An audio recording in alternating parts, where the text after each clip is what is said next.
क्या राजस्थान के इस चुनाव में सबसे बड़ा मुद्दा करप्शन है? जिस तरीके से प्रधानमंत्री ने एक के बाद एक राजस्थान की सरकार को, गहलोत सरकार को घेरा करप्शन के मुद्दे पर, उसके बाद ये सवाल लगातार खड़ा हुआ और कांग्रेस की तरफ से भी करप्शन के मोर्चे पर कई सवाल भारतीय जनता पार्टी से पूछे जा रहे हैं। इस मुद्दे पर बात करने के लिए एक खास पैनल हमारे साथ जुड़ चुका है। हमारे साथ कांग्रेस पार्टी के प्रवक्ता सुरेंद्र राजपूत जी हैं, हमारे साथ भारतीय जनता पार्टी के प्रवक्ता राजीव जेटली साहब जुड़ चुके हैं, वरिष्ठ पत्रकार राहुल देव सर भी हमारे साथ जुड़ चुके हैं। तीनों का बहुत बहुत स्वागत। राजीव जेटली जी, क्या आप इस बात से सहमत हैं कि राजस्थान में सबसे बड़ा चुनावी मुद्दा करप्शन है?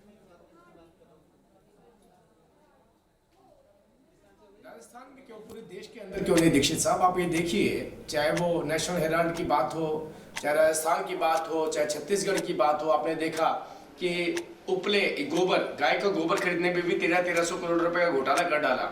अगर आपके सामने कहीं पर ऐसा कोई प्रोविजन होता, कोई पशु खड़ा होता, आप कल्पना भी नहीं कर सकते थे मैं इसमें से भी घोटाला कर सकता हूँ।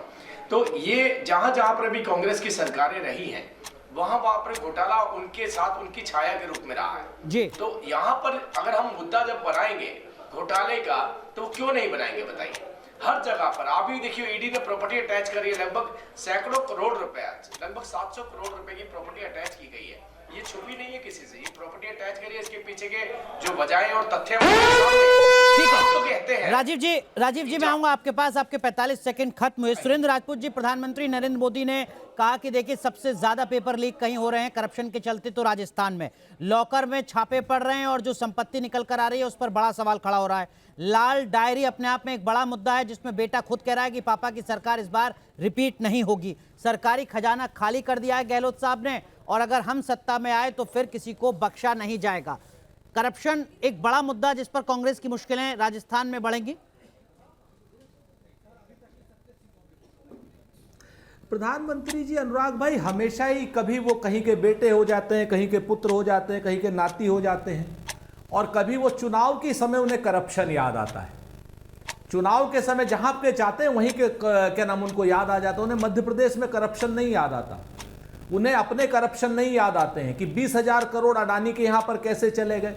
उन्हें यह नहीं याद आता कि लाखों करोड़ अडानी किस तरीके से बाहर से, ऊपर से, नीचे से शेल कंपनियों में कर रहा है। उन्हें जब चुनाव होता है, ये चुनावी मेंढक की तरीके से काम करते हैं कि बरसाती रूप में वो जाते हैं। और सच बात ये, कहीं पर भी इनका कोई भी कंक्लूसिव रिमार्क नहीं रहता, आखिरी में आता है कि जुमलेबाजी हो गई। 70,000 करोड़ के अजीत पवार आरोपी उनको मुख्यमंत्री बनाते हैं, हजारों करोड़ के आरोपी हेमंत बिस्वा शर्मा उनको मुख्यमंत्री बनाते हैं। वक्त आपका खत्म हुआ है, आगे डिबेट ओपन करेंगे तो आप विस्तार से अपनी बात कहिएगा। लेकिन राहुल देव जी, जिन मुद्दों का जिक्र प्रधानमंत्री मोदी ने किया, चाहे वो लॉकर हो, पेपर लीक हो, लाल डायरी हो, और कुछ घोटालों का जिक्र यहां पर किया जा रहा है, आपको लगता है कि करप्शन 2023 में भी एक बड़ा मुद्दा राजस्थान में खासकर?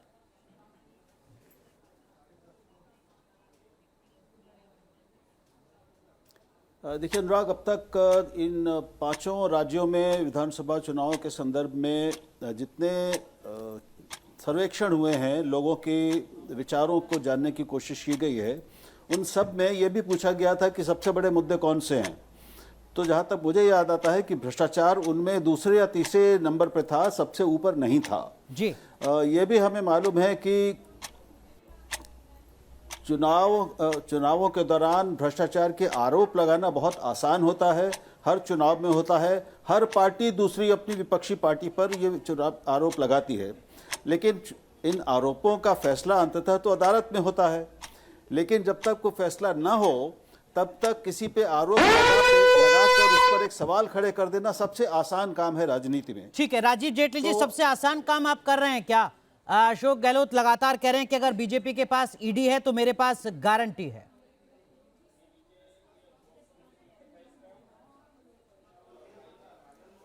देखिए, आप ये देखिए कि अगर अशोक गहलोत जी के ऊपर अभी कभी इल्जाम लगा तो इनके अपने नेताओं द्वारा ही लगाया गया।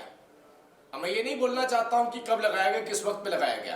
कांग्रेस के कितने विधायकों ने अशोक गहलोत जी के खिलाफ आवाज बुलंद करी, उन्होंने कहा कि अशोक गहलोत जी भ्रष्टाचार में सीधा सीधा लिप्त है। उसके अलावा अशोक गहलोत जी की अकाउंटेबिलिटी किसके प्रति, आप देखिए, किसी के प्रति नहीं है, क्योंकि जिनके प्रति उनकी अकाउंटेबिलिटी है वो खुद भ्रष्टाचार में लिप्त है। तो जहां पर परंपरा भ्रष्टाचार की हो, वहां जवाबदेही तो हो ही नहीं सकती।